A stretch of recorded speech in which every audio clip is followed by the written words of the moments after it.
Some miracles wear basketball jerseys. At a dimly lit gas station just off exit 23, Marcus Thompson was about to learn that angels don't always have wings. Sometimes they drive black SUVs and wear Lakers gear.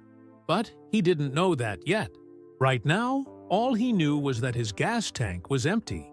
His wallet was nearly bare. And his 8-year-old daughter Sophie was asleep in the back seat, still wearing the basketball uniform for a game she couldn't play. He had no way of knowing that in the next few minutes, a chance encounter would change everything. That sometimes hope comes with a familiar face and a championship ring. That sometimes the biggest assists happen off the court. But to understand how LeBron James ended up at that gas station on that cold November night, and why, what happened next would change not just one family's life, but an entire community. We need to start with the moment Marcus watched his gas gauge hit empty and felt his world doing the same. The orange needle on the gas gauge trembled just below E as Marcus Thompson guided his old Honda Civic into the fluorescent glow of the Shell station. The dashboard clock blinked 9:47 p.m., way too late for his 8-year-old daughter to still be out on a school night. But they hadn't had a choice. The diner where he worked his second job had been short-staffed again. Marcus glanced in the rearview mirror. Sophie was fast asleep in the back seat, her dark curls falling across her face. She still wore her basketball uniform, the one she'd put on so hopefully this morning before her team's game. The one she ended up watching from the bench because her old sneakers had finally fallen apart completely during warm-ups. The memory of her trying not to cry made his throat tight. He pulled up to pump number 4 and turned off the engine. The car shuddered to a stop, and Marcus held his breath, praying it would start again when they needed to leave. Reaching into his pocket, he pulled out his wallet, worn leather that was as tired as he felt. Inside, he found exactly $5.33. "It'll have to do," he whispered to himself, even though he knew it wouldn't be enough to get them through tomorrow. Not with the drive to Sophie's school, then to his morning job at Riverside Elementary, where he worked as a janitor, and then to the diner for his evening shift. The November wind bit through his thin jacket as he stepped out of the car. Above him, the gas station's lights hummed, drawing moths that danced in desperate circles. Kind of like him, Marcus thought, just trying to keep moving even when it felt impossible. He hadn't always been in this situation. 3 years ago, before Caroline's cancer took her, they'd been okay. Not rich, but okay. His wife had been the organized one, the one who could make a teacher's assistant's salary, and his janitor's pay stretch like magic. Now, even with his second job at the diner, he was drowning in medical bills and trying to keep Sophie's world from falling apart. The gas pump's digital display flickered to life as he swiped his card, praying it wouldn't be declined. Relief flooded through him when it worked. The bank wouldn't process the automatic payment for the electric bill until tomorrow. He started pumping the gas, watching the numbers tick up slowly. 1 3 or 2 3 3 3 3 3 3. Through the car window, he could see Sophie shifting in her sleep. Her basketball rolled slightly on the seat beside her, the worn leather catching the fluorescent light. That ball was her most prized possession, a birthday gift from last year when things hadn't been quite so tight. She practiced with it every day, dribbling in their apartment's small parking lot, shooting at the rusty hoop behind the building. Just like LeBron, she'd say, mimicking the moves she'd seen on TV. Her room was covered in posters of him, carefully cut from magazines she'd found at the school library. She knew all his stats, all his game-winning shots. Sometimes, Marcus caught her standing in front of her mirror, practicing her autograph for "When I Make It to the WNBA." The pump clicked off at $5.21. Marcus replaced the nozzle, his hands shaking slightly from the cold. Or maybe from the worry.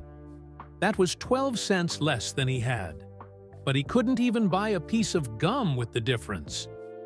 He looked at the station's convenience store, its windows bright with advertisements for energy drinks and cigarettes.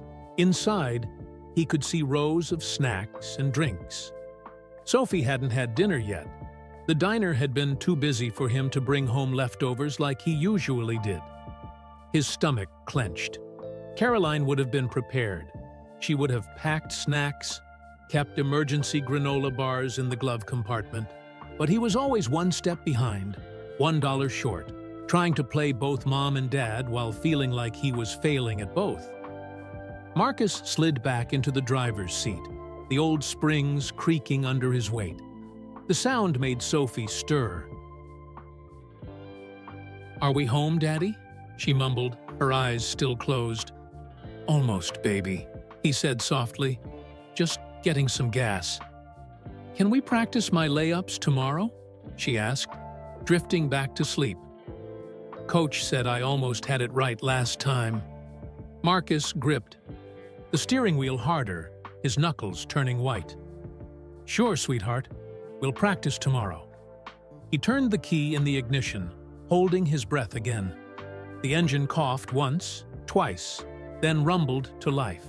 Marcus let out the breath he'd been holding, but the knot in his stomach remained. As he pulled away from the pump, the dashboard light caught the dried tears on Sophie's cheeks, evidence of her disappointment from the game she couldn't play. Marcus blinked hard, trying to focus on the road ahead. He had to figure something out. His daughter deserved better than watching from the sidelines because her dad couldn't afford a pair of shoes. The gas gauge needle had barely moved from empty. Tomorrow would be another day of watching it drop, another day of counting pennies and making promises he wasn't sure he could keep. But he'd figure it out. He had to. Behind him, a large black SUV turned into the gas station, its headlights briefly illuminating the inside of Marcus's car. But he was too lost in his thoughts to notice the familiar figure stepping out, or to realize that sometimes help comes when you least expect it, from places you'd never imagine. Earlier that day, Marcus had rushed through the empty hallways of Riverside Elementary, pushing his janitor's cart faster than usual. The squeak of his work boots echoed off the lockers as he checked his watch for the 5th time in 10 minutes. If he hurried, he might make it to Sophie's basketball game before halftime. "Hey, Thompson, slow down before you crash into something," Jerry, the head custodian, called out from the supply closet. The older man's face softened when he saw Marcus's expression. "Sophie's game today, right?" Marcus nodded, spraying cleaner on the last window. "She's been practicing so hard, Jerry, even in those old shoes." "Speaking of shoes..." Jerry hesitated, reaching into his pocket. "Listen, I know things have been tight since Caroline..." "We're fine," Marcus cut him off, wiping the window with quick, firm strokes. "Really? But thanks." Jerry had been there 3 years ago when Marcus got the call about Caroline's collapse, had covered his shifts during those final horrible weeks at the hospital. He'd seen Marcus return to work, silent and hollow-eyed, somehow expected to keep going even though half of him was missing. The clock struck 3, and Marcus stripped off his work gloves. "Gotta go. Sophie's game starts at 4. Then I've got the dinner shift at Ray's." "You can't keep burning the candle at both ends, Marcus," Jerry called after him. But Marcus was already halfway down the hall, his footsteps fading into the afternoon quiet. The drive to Sophie's school took 20 precious minutes. He found her in the gym, sitting on the bench, her small shoulders slumped in defeat. Her coach, Ms. Rodriguez, was kneeling in front of her. "I'm so sorry, Mr. Thompson," Ms. Rodriguez said when she saw him. "Her shoe just fell apart during warm-ups. We tried taping it, but..." Sophie looked up, her eyes red but determined not to cry. "It's okay, Daddy. I still got to cheer. For the team." Marcus felt the familiar stab of failure. "Baby, Order up!" Ray's booming voice cut through the memory as Marcus tied his waiter's apron later that evening. The diner was packed, Friday night regulars mixed with travelers passing through. Every table meant potential tips, money that could go toward new shoes. "You're a million miles away tonight," said Maria, the night cook, sliding 2 plates across the counter. She'd been there even longer than Marcus, had watched Sophie grow up doing homework in the corner booth. "Everything okay?" Marcus balanced, the plates on his arm. Sophie's shoes finally gave out. She couldn't play in her game today. Maria clicked her tongue. "That child lives for basketball. Listen, my nephew just outgrew his sneakers." "Thanks, Maria, but we'll figure it out." Marcus managed a smile that didn't reach his eyes. Table 6 is waiting. The hours blurred together. Coffee refills, burger orders. "How is everything tonight?" His feet ached, but he took every table he could. By closing time, his tip pocket felt promisingly heavy. In the break room, he counted it out. $42. Not bad for a Friday, but still not enough. New basketball shoes, the kind that would actually last, would cost at least $60. "Marcus!" Ray appeared in the doorway, his round face concerned. Johnson called in sick again. "Any chance you could cover his shift tomorrow?" Tomorrow was Saturday. Sophie's one day to practice without school or homework getting in the way. They always went to the court behind their apartment, Marcus rebounding while Sophie worked on her jump shot, just like Caroline used to do. Marcus started to refuse, then thought of those broken shoes. "Yeah, Ray, I can do it." "You're a lifesaver." Ray hesitated. "Listen, about that advance you asked about." "Forget it," Marcus said quickly, stuffing the tips into his wallet. "We're managing." The lie tasted bitter, but pride was sometimes all he had left. Now, sitting in his car at the gas station with $5 worth of gas in his tank, that pride felt like a luxury he couldn't afford. Sophie shifted in her sleep, again mumbling something about basketball, and Marcus felt tears burning behind his eyes. Caroline would know what to do. She'd always said asking for help wasn't weakness. It was being smart, being strong enough to admit you couldn't do everything alone. But asking for help meant admitting he was failing. And if he started breaking down now, he wasn't sure he could put himself back together. The black SUV's headlights swept across his rearview mirror again, briefly illuminating Sophie's sleeping face. In that flash of light, she looked so much like Caroline, it made his heart ache. His wife's last words echoed in his memory. "Promise me you'll let her fly, Marcus, whatever it takes." He didn't notice the tall figure at the next pump watching him through the window, didn't see the recognition, and something deeper, understanding, crossed the stranger's face. All he saw was his daughter, her dreams, as empty as his gas tank, waiting for a miracle he didn't know was about to happen. Sophie wasn't really sleeping. She was thinking about the poster above her bed, the one of LeBron James soaring through the air, basketball held high like a crown. She'd cut it carefully from last month's Sports Illustrated at the school library, making sure not to tear any edges. It was her favorite one, right in the middle of what her dad called her wall of champions. She could picture her room now, homework desk pushed against one wall, basketball trophies from Community League lined up on the shelf. Back when Mommy was still here, and they could afford the registration fees. And everywhere, LeBron. Newspaper clippings, magazine photos, even the rookie card she'd found at a garage sale for 25 cents. Her dad had given her the quarter, even though she knew now he'd probably needed it for gas or groceries. Today's game played again in her mind.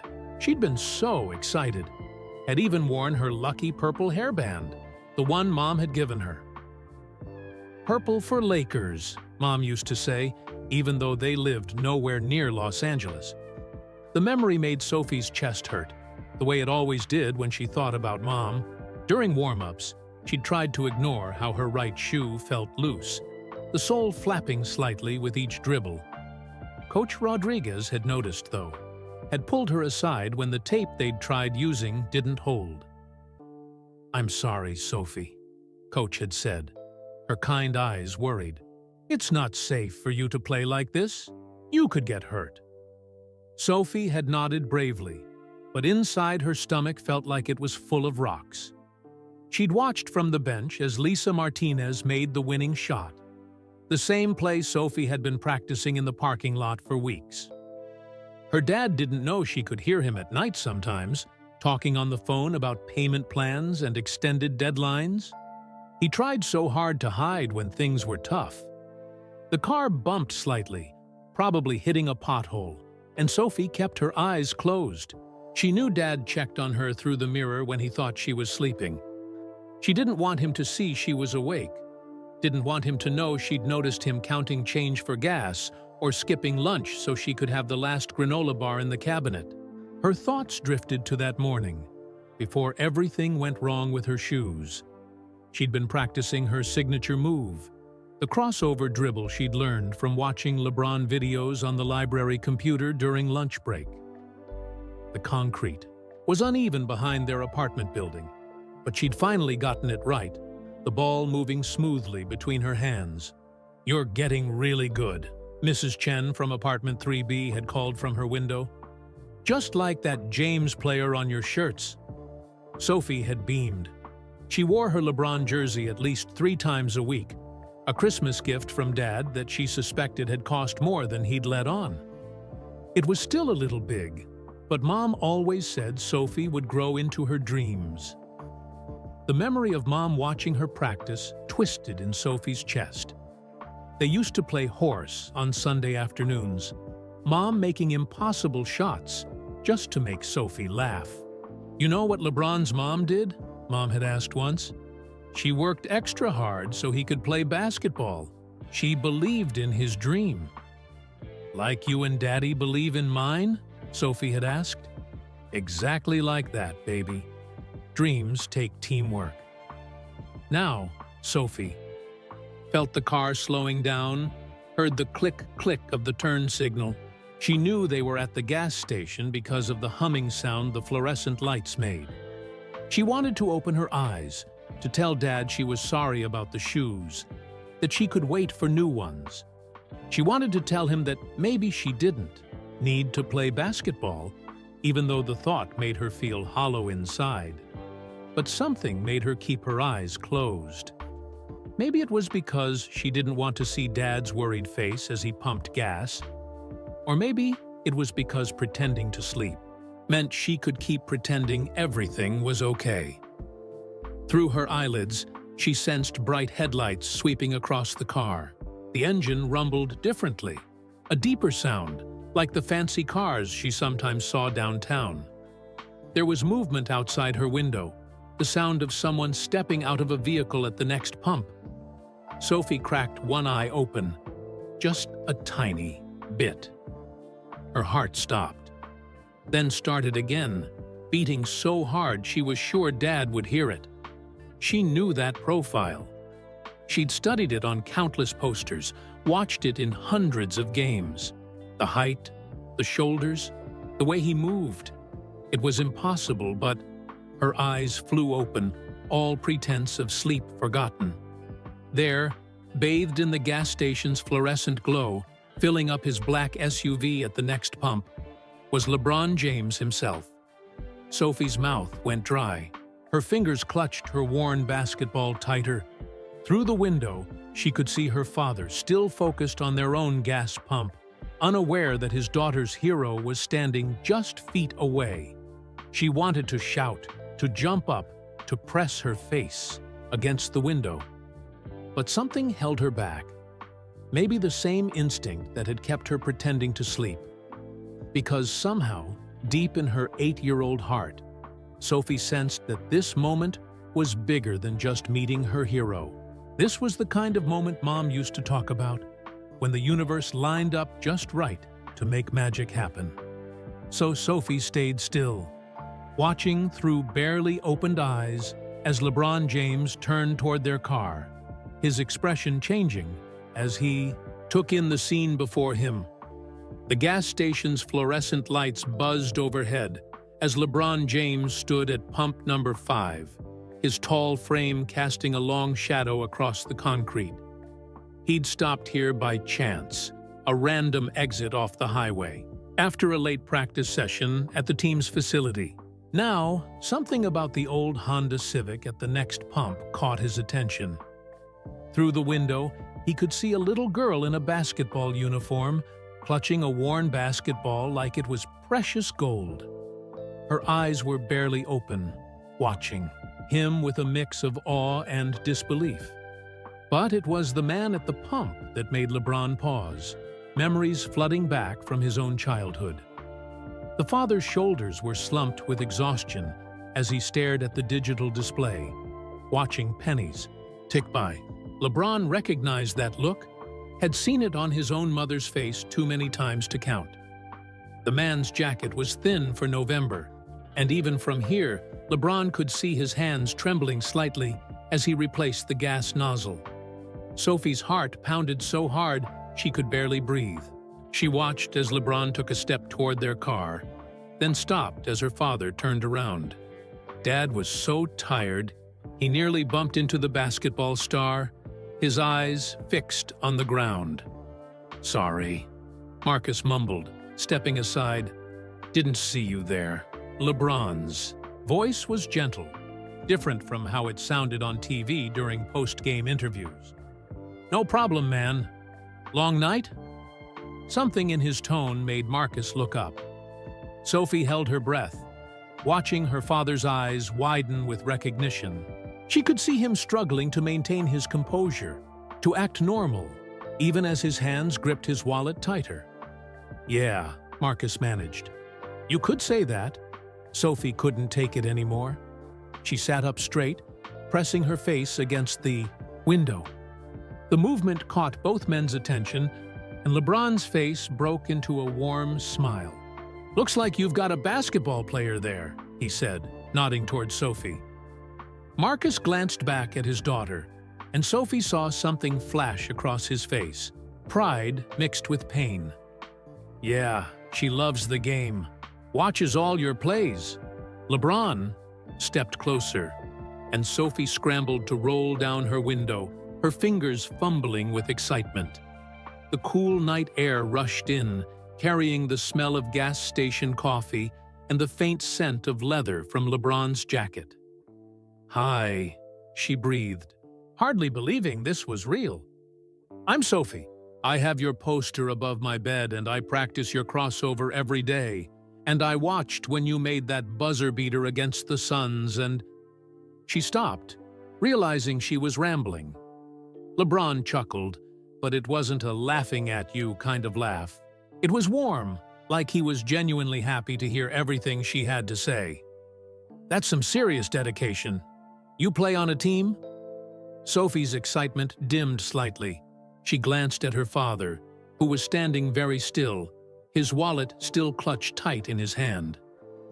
I did. But today, my shoes." She trailed off, not wanting to make her dad feel bad. But LeBron had already noticed. His eyes took in everything. The worn basketball in Sophie's lap, the old uniform she wore, the way Marcus stood like he was carrying the weight of the world on his shoulders. He remembered his own mother, Gloria, working multiple jobs, making sacrifices he wouldn't understand until years later. "You know," LeBron said, leaning against their car like he was settling in for a real conversation, "I had a coach once who told me something I never forgot. Want to hear it?" Sophie nodded eagerly. Marcus stood frozen, watching this surreal scene unfold at a gas station just off exit 23, sometime after 10 p.m. on an ordinary Friday night. He said that being a champion isn't about what shoes you wear, or even how many points you score. It's about heart. LeBron's eyes met Marcus's as he continued. It's about showing up every day, trying your best, and never giving up. Even when things get tough. Sophie clutched her basketball tighter. That's what my mom used to say. Before she stopped, but LeBron nodded like he understood. Your mom sounds like a wise woman, he said softly. Then, reaching into his pocket, he pulled out his phone. Hey, Sophie, what size shoes do you wear? Marcus stepped forward quickly. That's very kind, but we couldn't. Mr. Thompson, LeBron interrupted, somehow knowing Marcus's name without being told. Sometimes the strongest thing we can do is let others help us. I learned that from my mom. The gas station's lights continued. Their steady hum as two fathers, one famous, one not, stood in its fluorescent glow, understanding passing between them. Sophie watched, barely breathing, as LeBron began typing something on his phone. I've got a friend at the Lakers' practice facility, he said casually, like he wasn't about to change their lives forever. He's been looking for someone reliable, someone who understands the importance of dreams. The pay's good, and it comes with some interesting perks. His eyes twinkled as he glanced at Sophie. Like access to a certain basketball court. Marcus opened his mouth, closed it again. Sophie could see tears shining in her father's eyes, though he was trying hard to hide them. Marcus started, but LeBron was already pressing send on his phone. The interview's tomorrow at 10 a.m., he said. And Sophie? He turned to her, his expression serious. Keep practicing that crossover. Something tells me you're going to need it. As if in a dream, Sophie watched LeBron reach into his SUV and pull out something she couldn't quite see in the darkness. He handed it to her. Father, speaking too quietly for her to hear. Whatever he said made her dad's shoulders straighten, made him stand taller than she'd seen in months. The night was about to become even more unbelievable, but for now, Sophie Thompson sat in her father's old Honda Civic, watching her hero talk to her dad like they were old friends, and felt something she hadn't felt in a long time. Hope, as bright and steady as the stars above the gas station's fluorescent glow.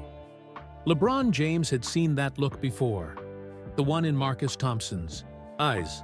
It was the same look his mother Gloria had worn on countless nights, trying to make impossible math work with two small numbers. Standing there in the gas station's harsh light, he wasn't just seeing Marcus and Sophie. He was seeing himself and his mom 25 years ago. The memory hit him hard. Being 12 years old, watching his mother count out change at their own late-night gas station stop, he remembered how she'd tried to hide her worry behind a smile, just like Marcus was doing now. Back then, LeBron hadn't understood why they sometimes had to sleep with extra blankets instead of turning up the heat, or why dinner was occasionally just bread and butter. But he'd understood one thing perfectly. His mother never gave up. Sophie, LeBron said, turning back to the car window where the young girl sat transfixed. Want to show me that crossover you've been practicing? Sophie's eyes lit up like Christmas morning. She looked at her father, seeking permission. Marcus nodded, a small smile breaking through his tired expression. The parking lot was empty except for their two vehicles. The gas station's lights created a makeshift basketball court, their shadows stretching long across the concrete. Sophie climbed out of the car, her worn basketball clutched tight against her purple Lakers jersey, the same number 23 he wore. My mom used to rebound for me, Sophie said quietly as she dribbled, before she got sick. LeBron felt something tighten in his chest. He'd lost his grandmother to cancer. He knew that particular kind of pain. My mom was my first coach, he shared. She taught me that basketball isn't just about putting a ball through a hoop. It's about family. Sophie nodded like she understood completely. Then, with a determination that reminded him of himself at that age, she demonstrated her crossover. Her shoes were literally falling apart, the sole of one flapping with each move, but her handling was solid. Natural talent, but more importantly, heart. Marcus watched from beside the car, and LeBron recognized the expression on his face. Fierce pride, wrestling with helpless frustration. How many times had Gloria James worn that same look, wanting, so badly, to give her son everything but having to settle for just enough? "You've got good form," LeBron told Sophie, "but try keeping your dribble a little lower on the crossover. Like this." He demonstrated in slow motion, then passed the ball back to her. Sophie mimicked his movement perfectly on the first try. Her face broke into a huge grin, the kind that reminded him why he'd fallen in love with basketball in the first place. Pure joy, unmarred by worry about contracts or statistics or media coverage. As Sophie practiced, LeBron moved closer to Marcus. "How long has it been?" he asked quietly. "Since her mom?" 3 years, Marcus replied, his eyes never leaving his daughter. "Caroline she was everything to us. After she got sick, the medical bills..." He trailed off, but LeBron understood. One bad break was sometimes all it took to knock a family's whole world sideways. "You know what I remember most about being Sophie's age?" LeBron said, watching the girl execute another crossover. "Not the times we struggled. I remember my mom being there. Every game, every practice, every moment she could spare between jobs. That's what Sophie will remember too." Marcus swallowed hard. "I just wish I could give her more." "You're giving her everything that matters." LeBron pulled out his phone again, sending another quick text. "That job at the training facility? It comes with health insurance. Full coverage." He saw Marcus's shoulders shake slightly, though the other man quickly steadied himself. LeBron pretended not to notice, giving him a moment to compose himself. Instead, he called out to Sophie, "Hey, champion, come here a second." Sophie jogged over, slightly out of breath but beaming. Her shoes made a soft flapping sound with each step. "First thing tomorrow," LeBron said, "you and your dad are going to meet my friend Jason at the Lakers facility. He's got some equipment manager duties he needs help with." He winked at Sophie. "Including testing out new basketball shoes. All sizes." Sophie's eyes grew impossibly wider. "Real Lakers shoes? Can't have my newest protege playing in anything else, can we?" Marcus started to protest again, but LeBron held up a hand. "Mr. Thompson, when I was growing up, people helped my mom and me. Teachers, coaches, neighbors. They showed me that success isn't about making it on your own. It's about lifting each other up." The words hung in the air, weighted with truth. In the distance, a car honked on the highway, but here in their little bubble of fluorescent light, time seemed to stand still. LeBron reached into his SUV one more time, pulling out a shoebox he'd planned to donate tomorrow. Inside were a pair of his signature shoes, barely used from a promotional shoot. They were too big for Sophie, but that wasn't the point. The point was what was written on the side in fresh black marker.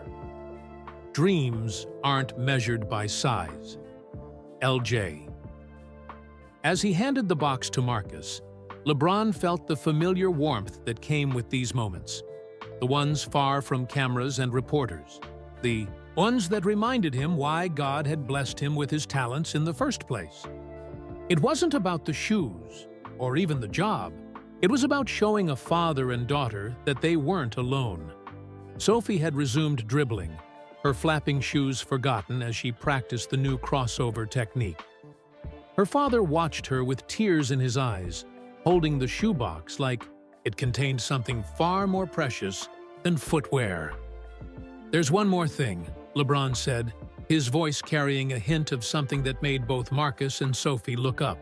He reached for his back pocket, where he'd slipped something that would change this night from memorable to miraculous. But first, he had a story to tell them. One about his own mother, a promise made long ago, and the true meaning of paying it forward. When I was about Sophie's age, LeBron began, leaning against his SUV, my mom and I lived in a tiny apartment in Akron. Some nights, she'd work double shifts, just so I could have decent shoes for basketball. One winter night, kind of like this. We were almost out of gas. Sophie moved closer to her father, both of them hanging on every word. The gas station's lights hummed overhead, creating a small circle of warmth in the cold November night. This man pulled up next to us in a nice car. Mom was counting pennies for gas, just like you were tonight, Mr. Thompson. LeBron's voice was soft but clear. This stranger, he could have just driven away. Instead, he filled up our tank. But, more than that, he told my mom something I never forgot. Marcus had one arm around Sophie now, his other still clutching the shoebox. What did he say?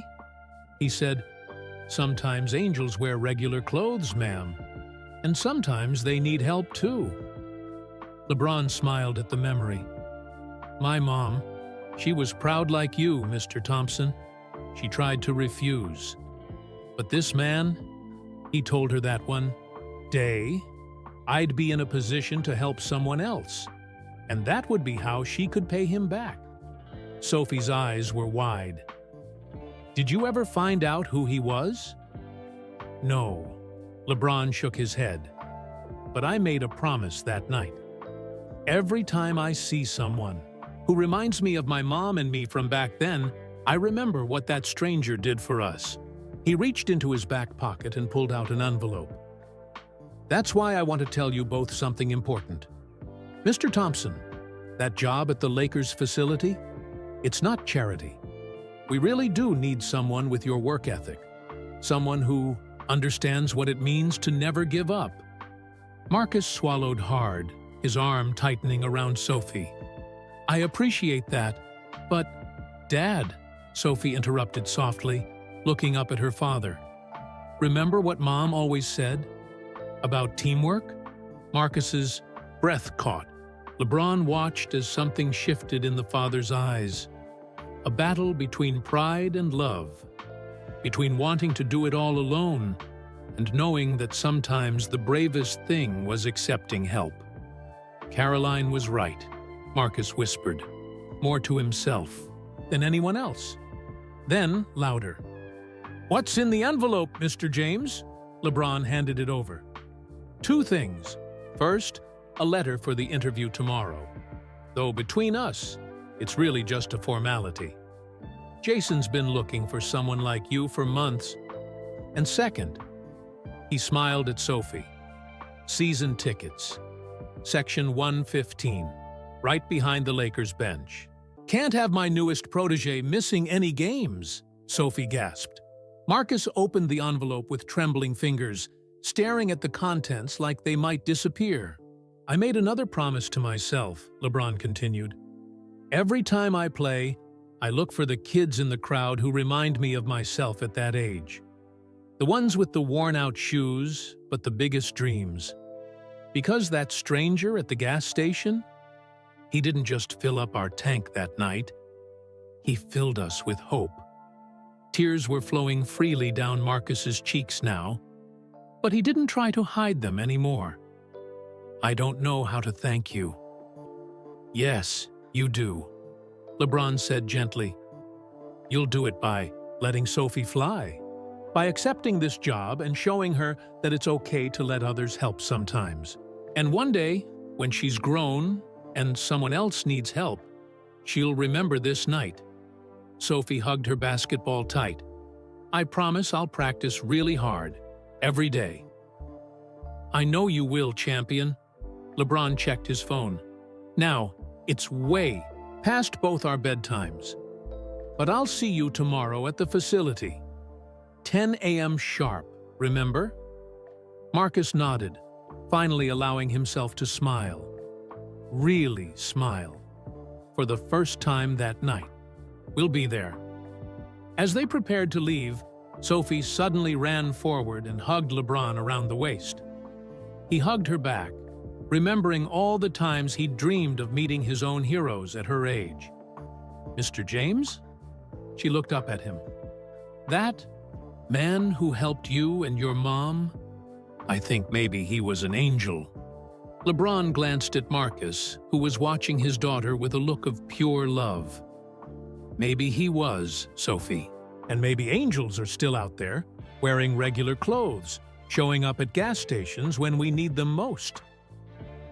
As the Thompsons got back into their car, LeBron could hear Sophie chattering excitedly about tomorrow. But it was Marcus's transformation that struck him most. How the weight seemed to have lifted from his shoulders, replaced by something that looked a lot like hope. Before they drove away, Marcus rolled down his window. "Mr. James, thank you. Not just for everything, but for helping me remember what Caroline always knew. Sometimes the strongest thing we can do is let others help carry the load." LeBron nodded, understanding passing between them. As the old Honda pulled away, he watched its taillights disappear into the night. His phone buzzed, Jason confirming tomorrow's meeting. Everything was set in motion. But what Marcus and Sophie didn't know yet was that this night, this chance encounter at a gas station was about to change their lives in ways they couldn't imagine. Because LeBron James had one more surprise planned. One that would prove that sometimes the biggest dreams come true in the smallest moments, and that angels really do wear regular clothes. The next morning dawned bright and cold. Sophie woke, up earlier than usual, her heart racing with memories of the night before. For a moment, she worried it had all been a dream. The gas station, LeBron James, the shoebox with his signature. But there it was, sitting on her dresser next to her basketball trophies, as real as the morning sunlight streaming through her window. "Sophie? You up, sweetheart?" Her dad's voice carried down the hallway. He sounded different, lighter somehow, like he'd shed a heavy backpack he'd been carrying for years. "Coming!" She jumped out of bed, still wearing her purple Lakers jersey from yesterday. She hadn't wanted to take it off, afraid the magic might disappear if she did. In the kitchen, Marcus was already dressed in his best shirt, the one he usually saved for parent-teacher conferences.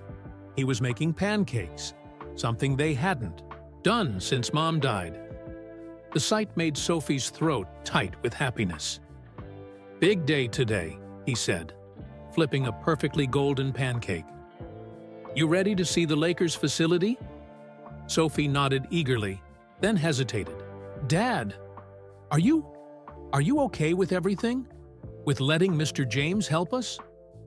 Marcus stopped mid-flip. He set down the spatula and turned to face his daughter. "You know what I realized last night? Your mom always said that love isn't about doing everything alone. It's about letting people in when they want to help. Like teamwork," Sophie said, thinking about basketball. "Exactly like teamwork."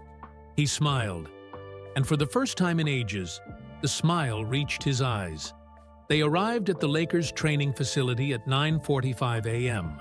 The building was huge, all glass and steel gleaming in the morning sun. Sophie clutched her basketball. She hadn't been able to leave it behind. As they walked through the automatic doors, a man in a Lakers polo shirt was waiting for them. "Mr. Thompson, I'm Jason. LeBron called me about you." He shook Marcus's hand, then smiled at Sophie. "And you must be our rising star." Sophie blushed, but before she could respond, another voice joined the conversation. "I told you she's got game." LeBron James walked in, dressed for practice in Lakers gear. "But first, there's something we need to take care of." He led them down a hallway lined with photos of Lakers legends. Sophie recognized many of them from her research at the school library. They stopped at a door marked Equipment Room. "This," LeBron said with a grin, "is every basketball player's dream closet." The door swung open to reveal rows upon rows of basketball shoes, jerseys, and equipment. Sophie's jaw dropped, but it was what stood in the center of the room that made her grab her father's hand in excitement.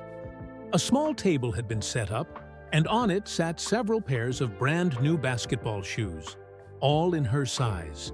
Next to them was a purple Lakers jersey with Thompson printed on the back, and beneath that, "Is that?" Sophie whispered, hardly daring to believe it. "Your new team uniform," LeBron confirmed. "I called your coach this morning. The Lakers' Youth Development Program is starting a new initiative, full sponsorship for promising young players. You're our first recruit." Marcus started to speak, but LeBron held up a hand. "Before you say anything, Mr. Thompson, this isn't just about Sophie.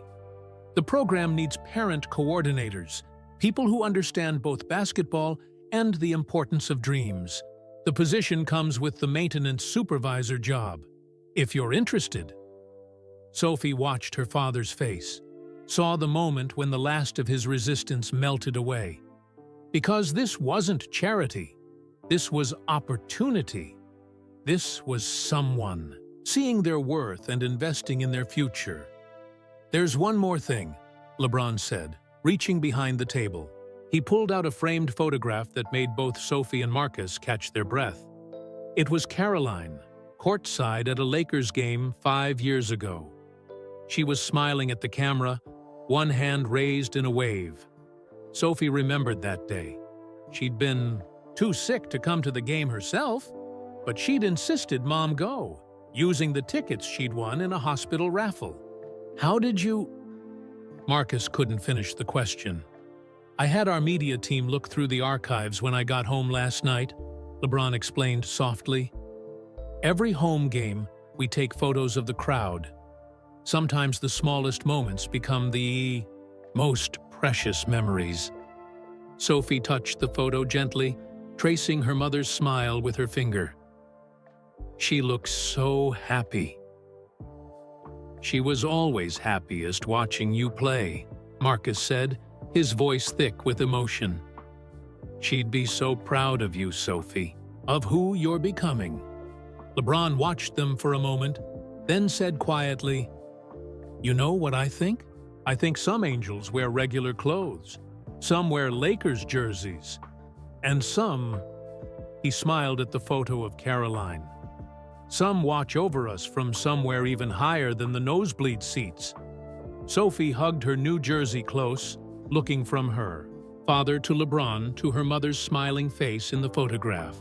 Yesterday, they'd been running on empty, not just their gas tank, but their hopes. Now, standing in this room full of possibilities, she felt like they could fly. But even as Sophie tried on her new shoes and Marcus discussed his new position, with Jason, none of them knew that the biggest surprise was still to come. Because LeBron James had made one more phone call last night, set one more plan in motion. In just a few hours, when Sophie stepped onto the Lakers practice court for the first time, she would discover that sometimes miracles don't just come once. Sometimes they come in waves, each one bigger than the last, until a single moment at a gas station becomes the beginning of a story no one could have imagined. The Lakers' practice court gleamed under bright lights, its polished wood shining like honey. Sophie stood at the entrance, her new shoes squeaking slightly as she shifted from foot to foot. She was wearing her Lakers Youth Development Program uniform, the purple and gold fabric still crisp and new against her skin. "Ready?" LeBron asked, holding a basketball. Sophie nodded, though her stomach was full of butterflies. Her dad stood nearby, already wearing his new maintenance supervisor badge, pride shining in his eyes. "Before we start," LeBron said, "there's someone else who wants to see you play." The doors at the far end of the court opened, and Sophie's heart nearly stopped. Walking toward them was her entire basketball team, led by Coach Rodriguez. They were all wearing new Lakers Youth Development Program uniforms identical to hers. "Surprise!" Coach Rodriguez called out, beaming. "Guess what? The program isn't just for one player, it's for the whole team." Sophie's teammates rushed forward, surrounding her with excited chatter. Lisa Martinez, who'd made the winning shot in yesterday's game, hugged her tight. "Can you believe it?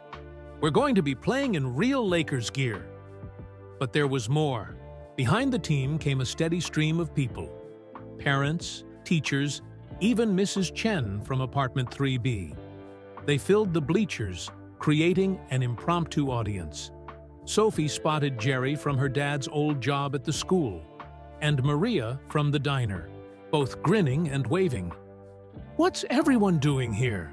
Sophie whispered to her dad. Marcus squeezed her shoulder. "Remember how Mr. James said some angels wear regular clothes? Well, all these people, they've been looking out for us in their own ways. Jerry covering my shifts when you were sick. Maria saving leftover food for us. Mrs. Chen watching you. Practice. They're all part of our team." LeBron stepped to the center of the court. "Sophie Thompson," his voice carried through the gym. "You ready to show everyone that crossover we practiced?" Sophie took a deep breath, remembering her mother's words about teamwork and dreams. She walked onto the court, her new shoes gripping the floor perfectly. The ball felt familiar in her hands, her old friend that had been with her through everything. But before she could start, the doors opened one more time. A group of people in suits walked in, led by the Lakers' general manager. With them was a camera crew from the team's media department. "Sorry we're late," the general manager said to LeBron. "Did you tell them about the program yet?" LeBron shook his head, grinning. "I was just getting to that part." He turned to address everyone in the gym. The Lakers Youth Development Program isn't just about basketball, it's about community. Starting today, we're not just sponsoring Sophie's team, we're adopting the entire youth league. Every kid who wants to play will have the equipment they need. No one sits on the bench because of worn-out shoes anymore. Cheers erupted from the bleachers. Sophie saw tears in Coach Rodriguez's eyes. "And Mr. Thompson," LeBron continued, "your new position includes overseeing the equipment distribution for the whole program. Because who better to understand what these kids need than someone who's been there?" Marcus nodded, too overwhelmed to speak. Sophie had never seen him stand so tall. "Now," LeBron picked up another basketball, "how about we show everyone what happens when dreams and determination come together?" What followed was better than any dream Sophie could have imagined. She ran drills with LeBron James on the Lakers' practice court, her teammates cheering her on. Her crossover was perfect, just like they'd practiced at the gas station. When she made her first basket, the whole gym erupted in applause. But the real magic wasn't in the basketball. It was in the way her father laughed with Jason about maintenance schedules, already planning improvements to the Youth League's facilities. It was in how her teammates huddled together, talking about their first official game in their new uniforms. It was in the community that had gathered to support them, each person representing a small act of kindness that had helped them reach this moment. As Sophie took a water break, she noticed something she hadn't seen before. High on the gym wall was a new banner, just being unfurled. It read, "Caroline Thompson, Memorial Youth League, where dreams take flight." "Dad!" she called out, pointing to the banner. "Look!" Marcus saw it, and this time he didn't try to hide his tears. LeBron stood beside them, watching the banner settle into place. "Your mom believed in dreams," he said softly. "Now her name will help other kids believe in theirs, too." Sophie thought about everything that had happened since last night at the gas station. About empty tanks being filled, not just with gas, but with hope. About angels in regular clothes and Lakers jerseys. About how her mother had been right. Dreams really did take teamwork. "Mr. James?" she asked. "That man who helped you and your mom at the gas station, do you think he knew what would happen? That you'd help other people one day?" LeBron smiled. "I think he knew something even more important, that when we help each other, we create a chain reaction of good that goes on forever. Your mom knew it too. And now?" He gestured to the gym full of people, the new banner, her teammates practicing in their new uniforms. "Now, you're part of that chain."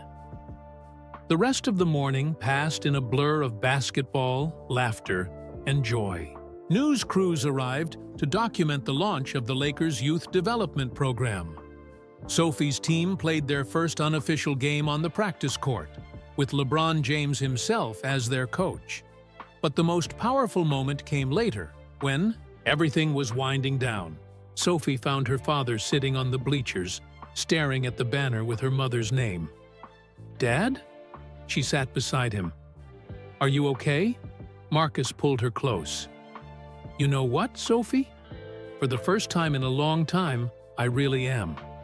Your mom always said that love finds a way. I guess sometimes that way involves a nearly empty gas tank and an angel in a Lakers jersey." Sophie leaned against her father, both of them watching as their community, their team, celebrated around them.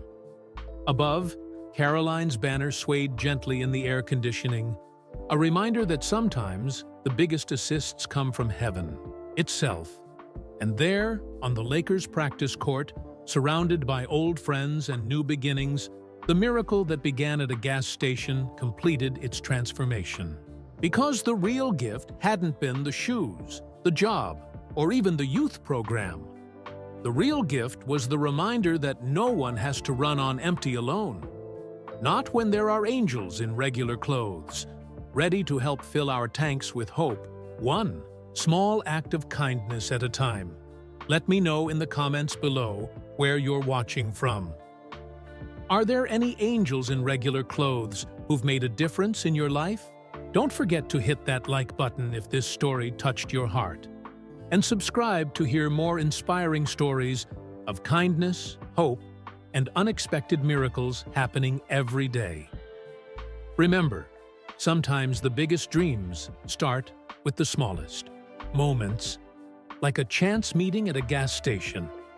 Thanks for being part of this journey. Until next time, keep believing in miracles. They might just be wearing regular clothes,